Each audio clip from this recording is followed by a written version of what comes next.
Good evening, everybody. It's Monday night. That means it's time for the book of 2 Corinthians. My name is Ken Chapman, and my co-host this evening and every Monday evening in 2 Corinthians is Jonathan Caldwell. We've been taking you through this journey of 2 Corinthians for several weeks now, and we're kind of in the home stretch, Jonathan. We've got just a couple more chapters to go. Paul, in this closing section, is dealing with these opponents of Paul who were also some false teachers in the region of Corinth. And we're seeing how Paul deals with them and answering the accusations leveled against him and leveling his own accusations against these false teachers. You doing all right tonight, Jonathan? I am. Cracking me up. Sounded like you were, turning on a game show or something. It's Monday night, and you know what that means. No, we're doing well, and looking forward to the study this evening. That's the preacher voice in me maybe coming out. It does that every once in a while. So, all right, without further ado, let's jump into the text. Again, we'll be looking this evening at a kind of a lengthy section for us normally of 2 Corinthians 11, verses 1 through 15. It's rather lengthy, except as far as sections that we've been studying go, but I think we'll be able to get it through it maybe in record time, because it really deals with basically one or two themes that Paul is addressing in regard. You know what happens when you tell the audience you're going to preach a short sermon. I just jinxed it. Yeah, you really did. Yeah. So we'll see what we can do. All right, Jonathan, will you read it? We've had to break this down because of its length. We've broken it down into 3 different sections, and we'll study those in order. And Jonathan, as our custom is, if you'll read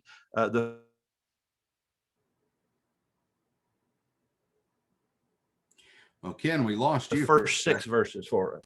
We had a little gap there in the recording, Ken. So I'm just going to go ahead and read this, and hopefully by the time I'm done, you'll be back on here live. If not, we'll pause and kind of reset things. 2 Corinthians 11, 1 through 6. I wish you would bear with me in a little foolishness. Do bear with me, for I feel a divine jealousy for you, since I betrothed you to one husband to present you as a pure virgin to Christ.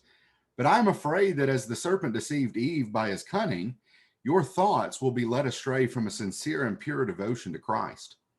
For if someone comes and proclaims another Jesus than the one we proclaimed, or if you receive a different spirit from the one you received, or if you accept a different gospel from the one you accepted, you put up with it readily enough.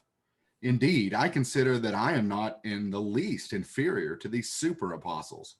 Even if I am unskilled in speaking, I am not so in knowledge. Indeed, in every way, we have made this plain to you in all things. All right, thank you, Jonathan. I think I'm back. Yeah, I had a little hiccup there. I don't know. I assume that was maybe on my end, but hopefully that won't happen again and mess us up. And so Paul just begins this chapter. I wish you would bear with me in a little foolishness. Paul uses some accommodative language, kind of tongue-in-cheek language. He's talked about him boasting, when that boasting was really defending himself against these accusations. And now he says, again, kind of tongue-in-cheek, will you bear with me in a little foolishness? This foolishness is, I'm going to do what these others are doing, these that he's going to call later in our text false apostles. Remember back up in chapter 10 and in verse 12, he said that they were comparing themselves by themselves and measuring themselves by themselves. And that's what Paul says, okay, I'm going to engage in some of that. And then in the last verse 18 of chapter 10, he talks about them commending themselves. And so Paul says, all right, will you allow me to engage in some of that foolishness? I'm going to compare myself to them. And I am, again, being forced to commend myself. And so he says, bear with me as I engage in what they've been engaging in. And he says, here's why I'm doing this. Here's why I'm being forced into this, is that I feel a divine jealousy for you. The New King James says godly jealousy. this jealousy that I feel possessive. I have an intense interest in you. Now, what we're not sure is Paul saying, I am jealous for you, but it's a good kind of jealousy. It's the same jealousy that God would have for you, the same intense interest that God has for you. Or is he simply saying that God has an interest in you, and I'm kind of on his side with that? I'm speaking about that. But he says, I have this jealousy, or God has this jealousy, and I'm assisting in it because I betrothed you to one husband. We don't have time to talk about in detail about the kind of the marriage process in ancient times, particularly in the first century. But this idea of being betrothed is a deeper commitment than our typical engagement. And so I have betrothed you. I have helped you enter into this legal contract that's going to end in marriage, in the consummation of marriage. And so because of that, I'm kind of like the father walking you down the aisle and presenting you to Christ. And because of that, I have some interest in you, and I have some interest in your relationship to Christ Jesus. I want to present you as that bride to Christ, as a pure virgin. And so that's why I'm engaging in this so-called foolishness. That's why I'm having to commend myself and compare myself to these others in the same way that they're doing, that I'm having to defend the fact that I'm an apostle and that I'm preaching the truth. Because I want to present you as that pure, chaste virgin. But I'm afraid that just as a serpent deceived Eve, your thoughts are being led astray. And so notice this idea of deceived and being led astray. That's what these false teachers are doing. That's what my opponents there are doing. They are deceiving you, and they are leading you astray from this sincere, pure devotion from Christ. Here's this tempter. I'm walking you down the aisle to present you to Christ, and this tempter is trying to pull you away and to defile you.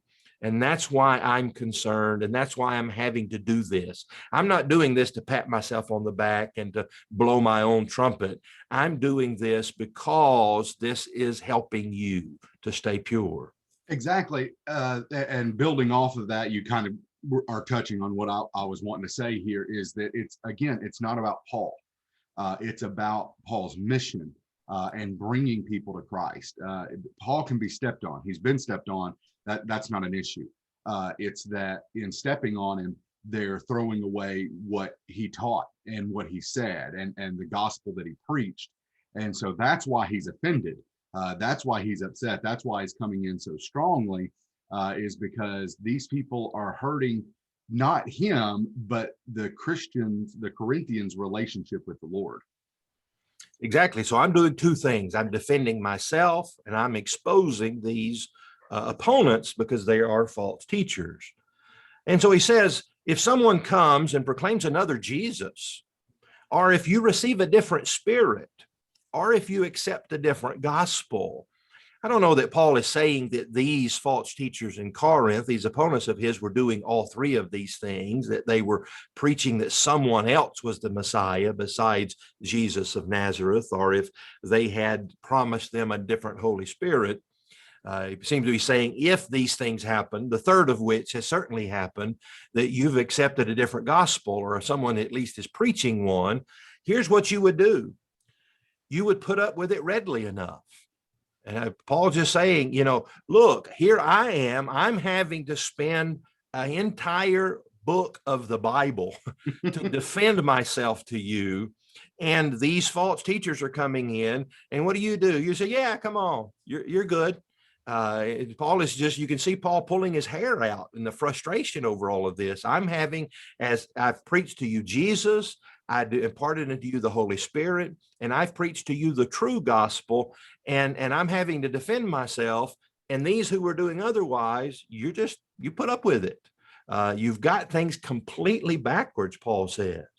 And he says, remember, if you remember, he uses very similar language at the beginning of Galatians to talk. If anyone preaches a different gospel, let him be accursed.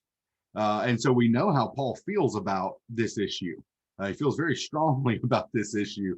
And here the Corinthian brethren are putting up with it. How dare you have tolerance for this when I'm over here trying to teach you the truth? Yeah, and not being appreciated for that, Paul would say. So I consider that I'm not in the least inferior to these super apostles. The New King James again translate this, the more eminent apostles. Now, we're not sure who Paul has in mind here. Is he using this in some literal sense in talking about some of the original 12, maybe Peter, James, and John, that inner circle of apostles, some of the more prominent ones? And so Paul is saying, I'm not inferior. I have the same gifts. I'm teaching the same gospel and the same Jesus as those who you would view as super apostles. Or is he kind of very tongue-in-cheek, referring to these that he will later in our text refer to as the false apostles, that maybe they were claiming in some way to be super apostles? And Paul says, look, you accept them, I am not inferior to them in the least. And so we're not sure exactly how Paul means this. It doesn't really change his point. He is saying, I have the credentials of the apostle. Now, if I'm unskilled in speaking, I am not so in knowledge. That's the ever occurring accusation against Paul in Corinth. Go all the way back to 1 Corinthians, the first few chapters of this accusation that Paul was unskilled in speaking. I think, number one, any reading of the book of Acts would lead us to the conclusion that Paul wasn't unskilled in speaking. He was a gifted orator. But maybe what has caused this accusation is two things in Corinth. Number one, remember he said in 1 Corinthians and has also repeated that in 2 Corinthians that Paul intentionally did not use all of the tricks of an orator so that the gospel might be in the forefront. I determined, he said in 1 Corinthians, I determined not to know anything but Jesus Christ and him crucified. And so maybe by Paul dialing it back a little bit so that the gospel was in the forefront, he didn't come across as a gifted orator. And then maybe there was a little bit of unfair comparison. Who was it that followed Paul at Corinth? It was Apollos. And remember, Apollos was known as a gifted speaker. And so maybe Apollos didn't dial it back when he went there. And so compared to Apollos, maybe Paul was unskilled in speaking. And Paul's already made reference, what is it, in chapter 8, to the brother who's famous for his preaching. So he's already touched on that a couple of times. And so what we're assuming is these false teachers have zeroed in on that and say, see, Paul's not really an apostle or not a full-fledged apostle because he's not this gifted speaker. And so Paul says, okay, if I'm unskilled in speaking, I'm not so in knowledge. Indeed, in every way we've made plain to you. In other words, you learned the truth, didn't you, from my preaching? And so even if the gift of oratory isn't there, then the knowledge certainly is. And you've learned the word of God through my preaching and speaking. All right, Jonathan, will you read the next section for us? 2 Corinthians 11, this time verses 7 through 11. Or did I commit a sin in humbling myself so that you might be exalted, because I preached God's gospel to you free of charge? I robbed other churches by accepting support from them in order to serve you. And when I was with you and was in need, I did not burden anyone, for the brethren who came from Macedonia supplied my need. So I refrain and will refrain from burdening you in any way. As the truth of Christ is in me, this boasting of mine will not be silenced in the regions of Achaia. And why? Because I do not love you? God knows I do. All right, now we have to see this in its context of where he started in verse 1. Will you bear with me in some foolishness? And so really everything we're studying today needs to be read and understood through that filter. And because Paul is I don't know a better way to say it than just being a little bit of a smart aleck here Mhm. in his approach and his technique or teaching. So did I commit a sin in humbling myself that you might be exalted? Yeah. And so what he's talking about here is when Paul was in Corinth, we could go to Acts chapter 18 and read that account. Paul did not receive financial support from the church at Corinth. We're going to talk about two ways in which he received financial support. One of them was through his trade of being a tent maker. And obviously, these opponents, these false teachers, had leveled that as an accusation against Paul, of all things, that Paul's not a real apostle. Here's two reasons he's not a real apostle. He's unskilled in teaching, in speaking. He's just talked about that. And then secondly, he didn't even get a paycheck. A real apostle will get a paycheck. And by the way, we're real apostles. Where's my paycheck? Seemed to be the approach that they were using. And so did I commit a sin when I preach the gospel to you free of charge? Really? That's the accusation. That's the best you got as an accusation against me that I didn't charge. And so he worked as a tent maker. And here's another thing he did. He said he robbed other churches. Now that sounds harsh, Jonathan. And he says he robbed other churches. But again, Paul is saying, bear with me in some foolishness when he's talking like this. Robbed in this sense, certainly.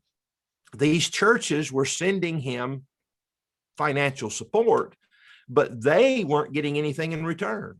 No. And so that's the sense in which it's kind of robbery. The church, maybe the church at Philippi he has in mind here, was sending Paul money, but they weren't getting anything in return. And so they were being robbed in that sense. Now, obviously, that's a very accommodative, tongue-in-cheek sense. But I robbed other churches by accepting support from them in order to serve you. And when I was with you and was in need, I didn't burden anyone. And so this wasn't a negative, it was a positive for the brothers. Now, again, we could go back to Acts chapter 18 and maybe connect this to Philippians chapter 4 and fill in some of the blanks here. These brothers may have been Silas and Timothy, and they came from Macedonia, may have been the church at Philippi who had supplied his need. But regardless, he says, I worked as a tent maker, worked with my own hands so that you wouldn't be burdened.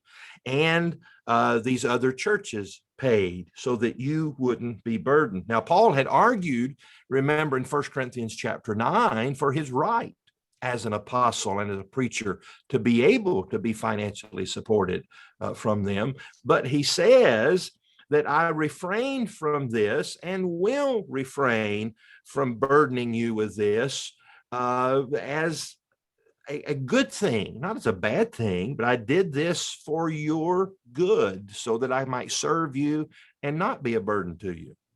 Jonathan? You had joked before we went live about putting me on the spot. I'm going to put you on the spot a little bit because I kind of just had a question pop into my head and maybe we can just think through it together a little bit. What Paul writes is inspired, of course. I would argue that what Paul spoke, in front of the magistrates and kings and that kind of a thing, Jesus said, it will be given to you in those times. But there were going to be some personal decisions that Paul would make that were to the best of his wisdom. That being said, if he had to do it again, would he take their money? Because he did this thinking that it would be a benefit, and it almost seems like it comes back to bite him a little bit. And I realize this is getting into speculation, but I'm just kind of thinking through this here. Well, I think he answers that in this text here. I think he says I'm going to keep doing it, and I'm going to keep talking about it. And so I don't think he would. And I think Paul, in his defense here, kind of lays that out. No, I did this. It wasn't wrong. It was the right thing to do. I'm going to keep doing it, and I'm going to keep talking about it. So get over it. Yeah. Kind of is.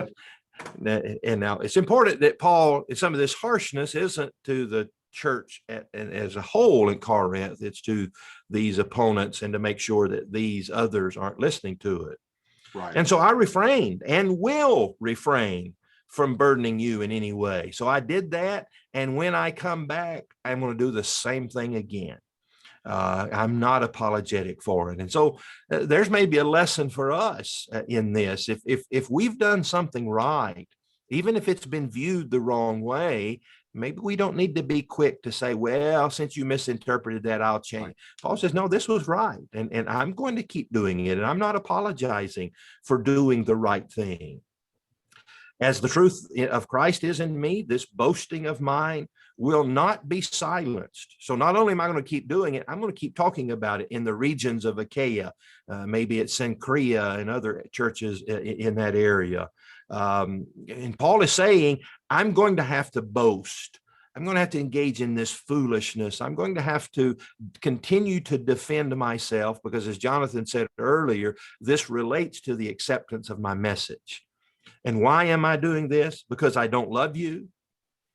God knows that I do. And so I didn't take your money because I didn't love you. Yeah. Really? That's the accusation. And really throughout this, you almost expect Paul to say, now, come on. Yeah, you can do better than that. Yeah, is this really what I'm guilty of?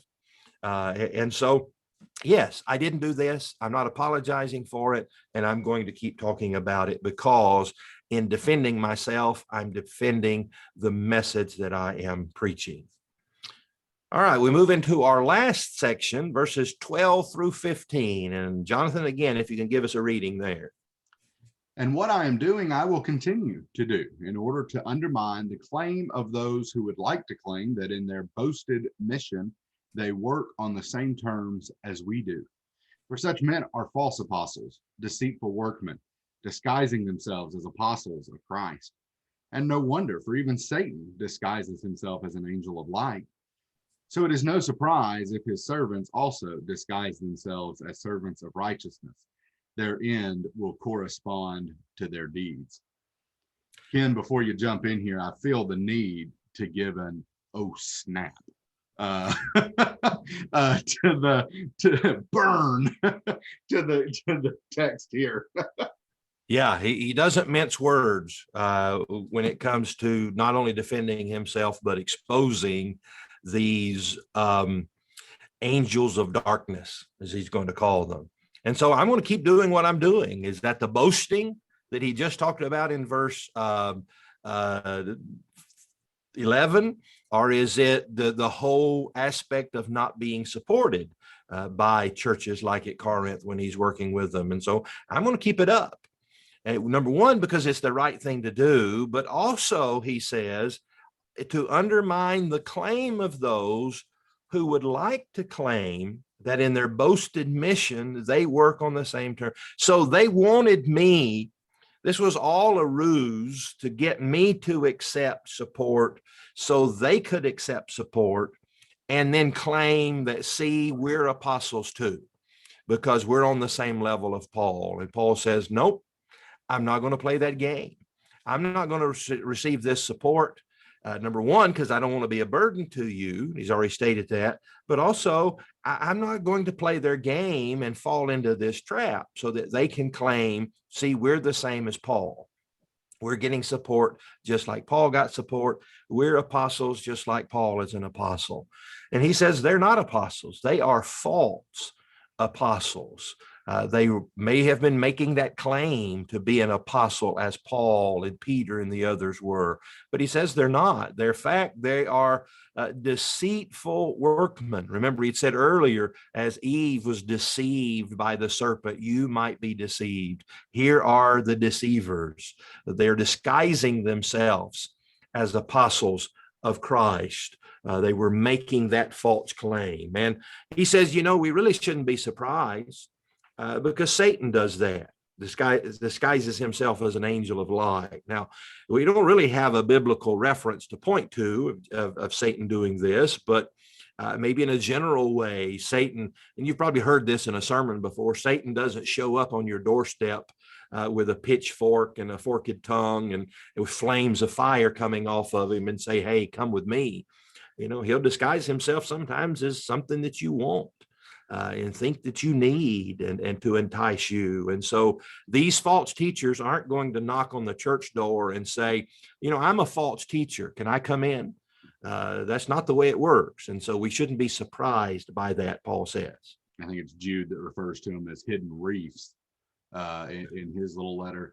Do you gave a couple of options for that phrase, the super apostles or the eminent apostles? You didn't give your personal opinion. Do you not think that the references here indicate that those super apostles, he's saying that tongue in cheek to talk about these people that are causing him trouble in Corinth? Well, you may be showing your ESV bias there, Jonathan, because it's that super apostles that sounds very tongue in cheek. The New King James, we take the New King James, the preferred translation. Oh, goodness. Here we go.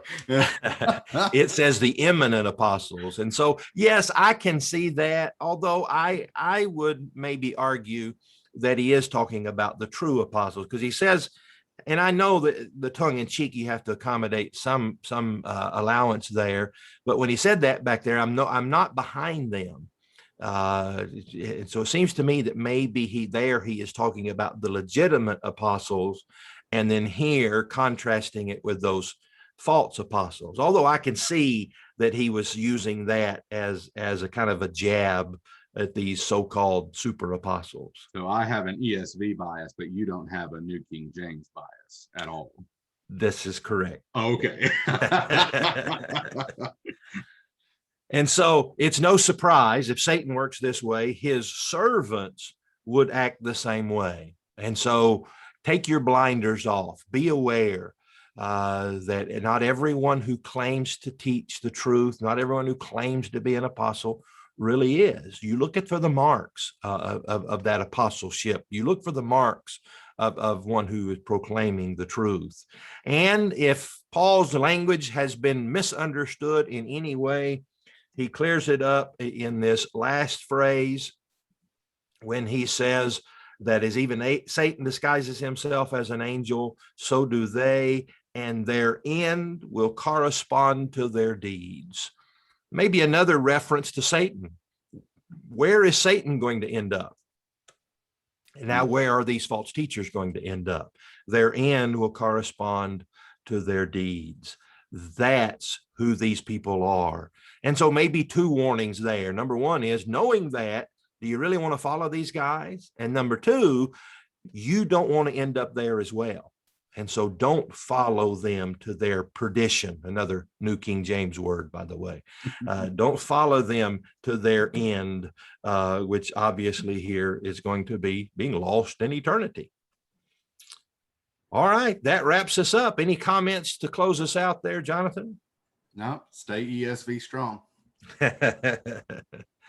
All right. Well, we're thank you for joining us. We'll continue our study in the ESV in 2 Corinthians chapter 11, verse 16 next time. And we hope that you'll join us there.